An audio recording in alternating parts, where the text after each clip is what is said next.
प्रिय विद्यार्थियों, 9th class science online science class में आपका फिर से स्वागत है।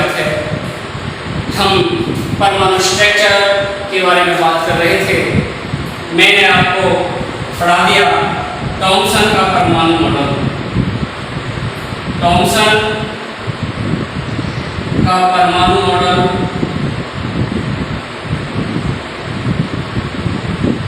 इसके बाद आपने पढ़ लिया रदरफोर्ड का परमाणु मॉडल।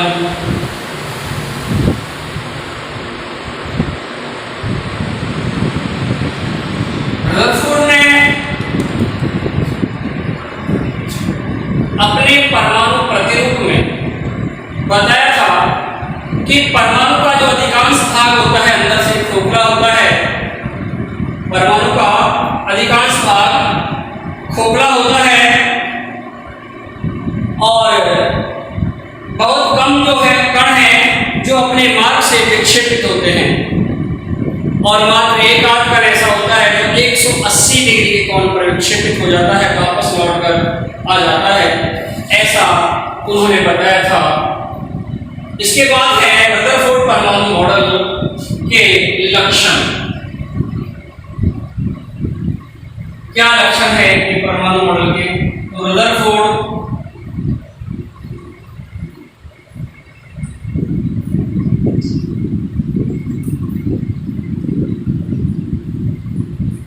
परमाणु मॉडल के लक्षण।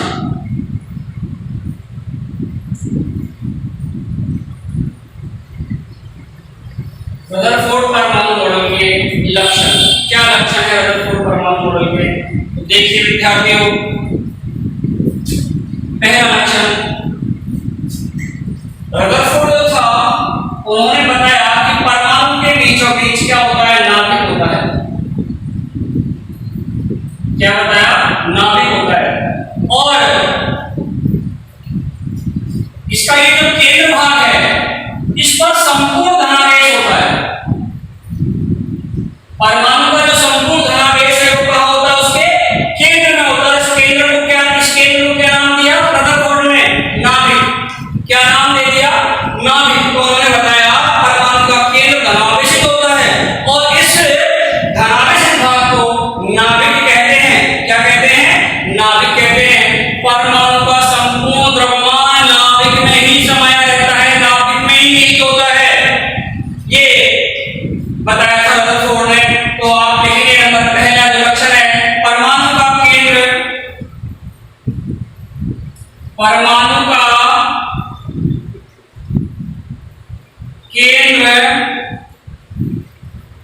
परमाणु का केंद्र धनावेशित होता है।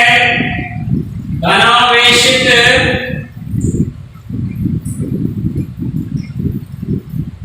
होता है। परमाणु का केंद्र धनावेशित होता है और इस केंद्र को नाभिक कहते हैं। नाभिक कहते हैं। परमाणु का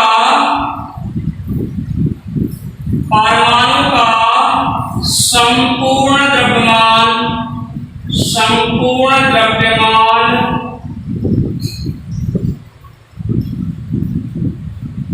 परमाणु का संपूर्ण द्रव्यमान नाभिक में पाया जाता है या निहित होता है। नाभिक में होता है या नाभिक में निहित होता है। नाभिक में निहित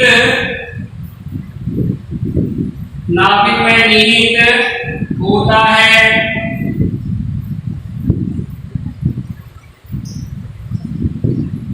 नाभिक में निहित होता है नंबर 2, सेकेंड बात क्या है, जो रदरफोर्ड थे उन्होंने बताया था कि नाभिक के चारों ओर जो ये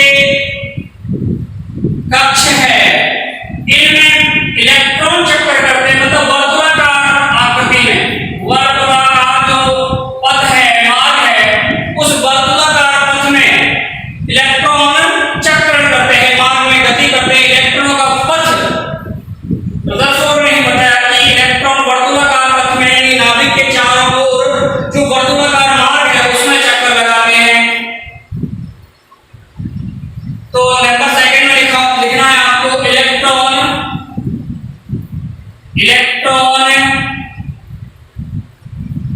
नाभिक के चारों ओर, इलेक्ट्रॉन नाभिक के चारों ओर, नाभिक के चारों ओर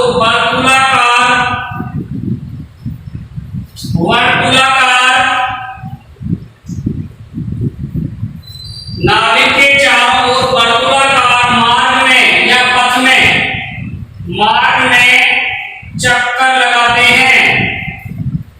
चक्कर लगाते हैं। इलेक्ट्रॉन नाभिक के चारों ओर वर्तुलाकार मार्ग में चक्कर लगाते हैं। इलेक्ट्रॉन जो है क्या करते हैं, नाभिक के चारों ओर वर्तुलाकार मार्ग में चक्कर लगाते हैं। ये भी किसने बताया, रदरफोर्ड जी ने अपने परमाणु मॉडल में। और एक बात, नाभिक का आकार परमाणु के आकार की तुलना में बहुत कम होता है। नाभिक का जो आकार होता है वो परमाणु के आकार की तुलना में बहुत कम होता है। नंबर 3, नाभिक का आकार परमाणु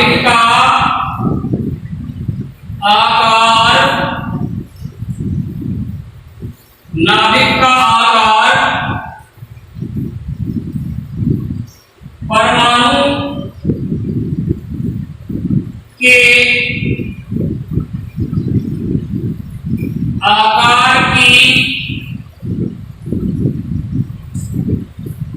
तुलना में, नाभिक का आकार परमाणु के आकार की तुलना में बहुत कम होता है, बहुत कम होता है। नाभिक का आकार परमाणु के आकार की तुलना में बहुत कम होता है, बहुत कम होता है। 3 लक्षण रदरफोर्ड परमाणु मॉडल के हैं। परमाणु का केंद्र धनावेशित होता है। परमाणु का केंद्र कैसा होता है, धनावेशित। और इस धनावेशित भाग को क्या नाम दिया उन्होंने, नाभिक। ये परमाणु हो गया, परमाणु का केंद्र ये हो गया। ये पूरा केंद्र धनावेशित होता है। कैसा होता है, धनावेशित होता है। और इस केंद्र को उन्होंने क्या नाम दे दिया, नाभिक। का नाम दिया नाभिक, किसने, रदरफोर्ड महोदय। और ये भी बताया कि इस नाभिक में ही परमाणु का संपूर्ण द्रव्यमान निहित होता है। ये जो नाभिक है, इस नाभिक में ही परमाणु का संपूर्ण द्रव्यमान पाया जाता है, निहित होता है। और उन्होंने कहा कि जो इलेक्ट्रॉन है वो नाभिक के चारों ओर वर्तुलाकार पथ होता है। इस वर्तुलाकार पथ में गति करते हैं, चक्रण करते हैं, चक्कर लगाते हैं। ये किसने बताया, रदरफोर्ड जी ने। और ये भी बताया कि नाभिक का आकार परमाणु के आकार की तुलना में बहुत कम होता है, छोटा होता है। ये 3 लक्षण हैं रदरफोर्ड परमाणु मॉडल के, जो आपको लिखने हैं और समझने हैं प्रिय विद्यार्थियों। इसके बाद जो अगला मॉडल है, परमाणु मॉडल है, वो है नील्स बोहर का परमाणु मॉडल। नील्स बोहर का परमाणु मॉडल।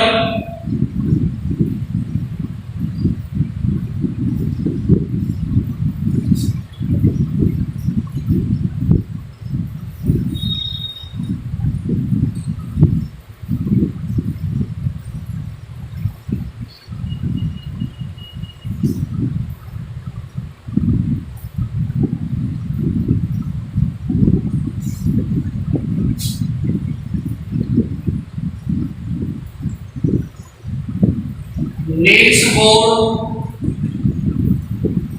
का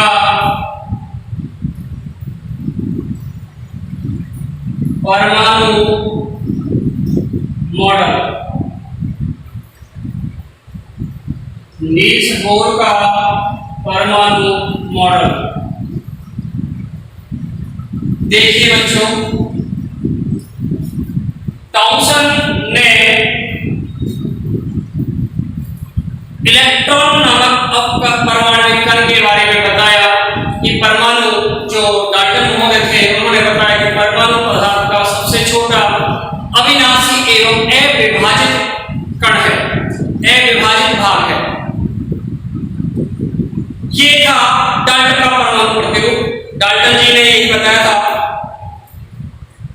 इसके बाद थॉमसन ने डाल्टन के परमाणु सिद्धांत जो था उसका खंडन किया और उन्होंने बताया कि परमाणु के अंदर अब परमाणु कण पाए जाते हैं। उन्होंने इलेक्ट्रॉन के बारे में बताया कि परमाणु का जो संपूर्ण भाग होता है उसके अंदर जगह जगह पर इलेक्ट्रॉन पाए जाते हैं, ऋणावेशित कण पाया जाता है, ऋणावेशित भाग पाया जाता है जिसका नाम है इलेक्ट्रॉन। ये थॉमसन जी ने बताया। इसके बाद रदरफोर्ड जो थे उन्होंने बताया कि परमाणु का संपूर्ण भाग तो खोखला होता है लेकिन मध्य भाग ठोस होता है, जिसे क्या कहा, नाभिक। और इस नाभिक में, इस नाभिक को उन्होंने क्या नाम दिया, धनावेशित भाग है। क्या नाम बताया कि धनावेशित नाभिक होता है और इसमें, इस नाभिक में ही परमाणु का संपूर्ण द्रव्यमान निहित होता है। इस नाभिक के चारों ओर वर्तुलाकार पथ है, उस वर्तुलाकार पथ में इलेक्ट्रॉन चक्कर करते हैं। ये सब रदरफोर्ड ने बता दिया। इसके बाद बात आती है नील्स बोर की, यानी नील्स बोर का परमाणु मॉडल। इन्होंने, नील्स बोर जो थे, इन्होंने थॉमसन और रदरफोर्ड के परमाणु मॉडल की जो कुछ कमियां थी उन्हें दूर करते हुए अपना परमाणु मॉडल प्रस्तुत किया। इनके अनुसार इन्होंने बताया कि इलेक्ट्रॉन केवल एक निश्चित कक्षा में ही चक्कर करता है, एक निश्चित कक्ष में, जिन्हें कोष कहते हैं, एक निश्चित कोष में चक्कर करता है, चक्कर लगाता है। और ये जो इलेक्ट्रॉन हैं, जब ये चक्कर लगाते हैं, चक्कर करते हैं, तो इनकी ऊर्जा का विकिरण नहीं होता। ये किसने बताया, नील्स बोर ने बताया। नील्स बोर के अनुसार परमाणु मॉडल कुछ इस प्रकार से इन्होंने बनाया था।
नाभिक, उन्होंने बताया नाभिक से पहले वाला ये वाला कोष जिसे कहते हैं के कोष।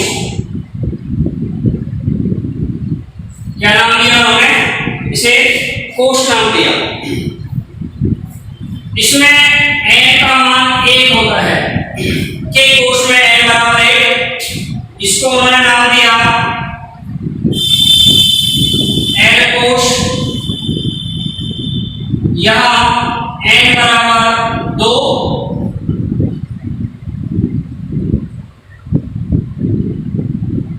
n कोष, यहाँ यहाँ n बराबर 3 और यहाँ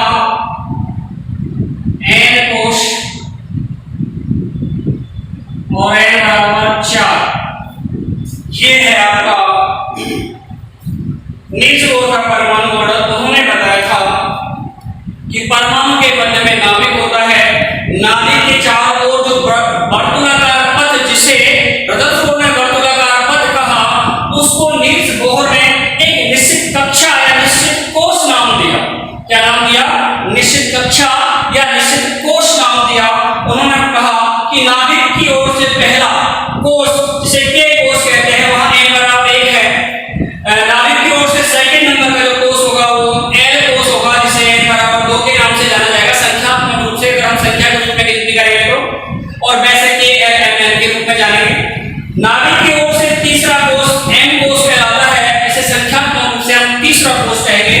और नाभिक की ओर से गिनती करने पर जो चौथा कोश होगा, जिसे n कोश कहा जाएगा, जिसे संख्यात्मक रूप से चौथा कोश कहते हैं। इस प्रकार से नील्स बोर ने कोशों के बारे में बताया कि जो वर्तुलाकार पथ है जिसमें इलेक्ट्रॉन चक्कर करता है, उसे कोश या कक्षा कहते हैं। और इलेक्ट्रॉन प्रत्येक कोश में एक निश्चित कक्षा में, एक निश्चित कोश में गति करता है, चक्कर करता है, चक्कर लगाता है। ये बताया गया था नील्स बोर के द्वारा। नील्स बोर ने कहा कि जब इलेक्ट्रॉन अपनी कक्षा में, अपने कोश में चक्कर करता है, तो उसकी ऊर्जा का विकिरण नहीं होता, मतलब उसकी ऊर्जा में ह्रास नहीं होता, ऊर्जा कम नहीं होती। ये नील्स बोर ने ही बताया था। तो ये है नील्स बोर का परमाणु मॉडल या नील्स बोर का परमाणु प्रतिरूप। इसमें आप लिखेंगे, पहले आप इसका एक चित्र बना लेंगे और चित्र बनाने के बाद इसके बारे में थोड़ा सा लिखेंगे। नील्स बोर परमाणु मॉडल के बारे में आप पहले चित्र बनाइए इसका, और चित्र बनाकर इसके बारे में थोड़ा बहुत लिखेंगे। प्रिय विद्यार्थी, पहले आप इसका ये चित्र बना लीजिएगा, फिर उसके बाद हम बात करेंगे नील्स बोर परमाणु मॉडल की अवधारणा की। तो देखिए, उन्होंने कुछ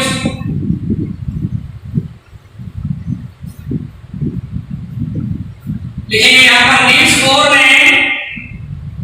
नील्स बोर ने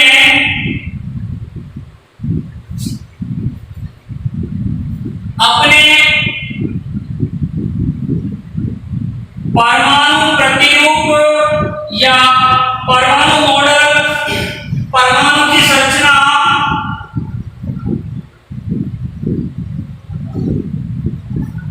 नील्स बोर ने अपने परमाणु संरचना के बारे में, नील्स बोर ने परमाणु संरचना के बारे में, परमाणु संरचना के बारे में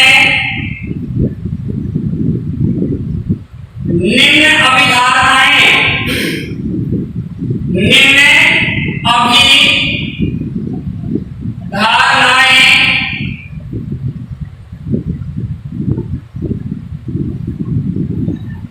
प्रस्तुत की। निम्न अभिधारणाएं प्रस्तुत की। नंबर 1, अभी मैं आपको बता रहा हूं, जो रदरफोर्ड महोदय थे, उन्होंने बताया था कि इलेक्ट्रॉन नाभिक के चारों ओर एक वर्तुलाकार पथ में गति करता है। नील्स बोर ने उस वर्तुलाकार पथ को कोश या कक्षा नाम दिया या कक्ष नाम दिया। उन्होंने बताया कि इलेक्ट्रॉन केवल कुछ निश्चित कक्षाओं में ही चक्कर लगाते हैं, और इन कक्षाओं को विभक्त जो कक्षाएं हैं, इन्हें कोश या कक्षा या कक्ष कहते हैं। नंबर 1 पे हमको लिखना है इलेक्ट्रॉन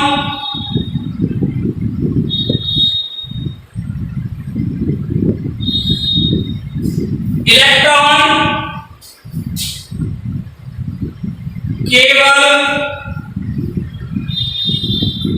कुछ निश्चित कक्षाओं में, निश्चित कक्षाओं में या कोशों में, कक्षाओं में या कोशों में ही चक्कर लगाते हैं। चक्कर लगाते हैं। इलेक्ट्रॉन केवल कुछ निश्चित कक्षाओं या कोशों में ही चक्कर लगाते हैं।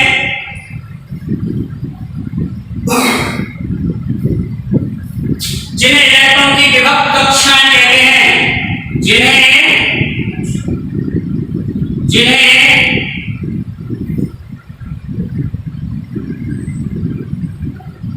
इलेक्ट्रॉन की विभक्त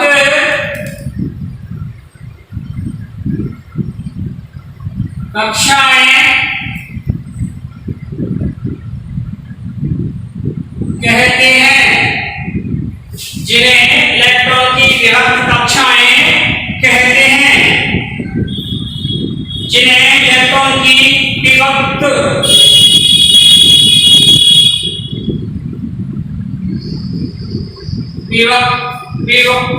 कक्षाएं कहते हैं।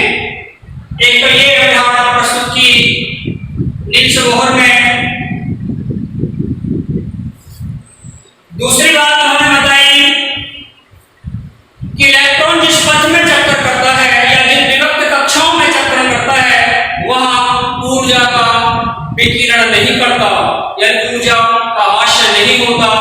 लिख लीजिएगा, जब इलेक्ट्रॉन इन विभक्त कक्षाओं में चक्कर लगाता है, जब इलेक्ट्रॉन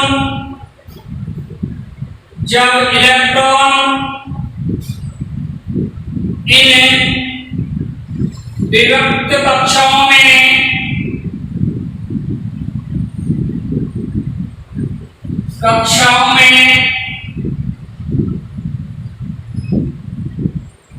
चक्कर लगाते हैं, विभक्त कक्षाओं में चक्कर लगाते हैं, तो उनकी ऊर्जा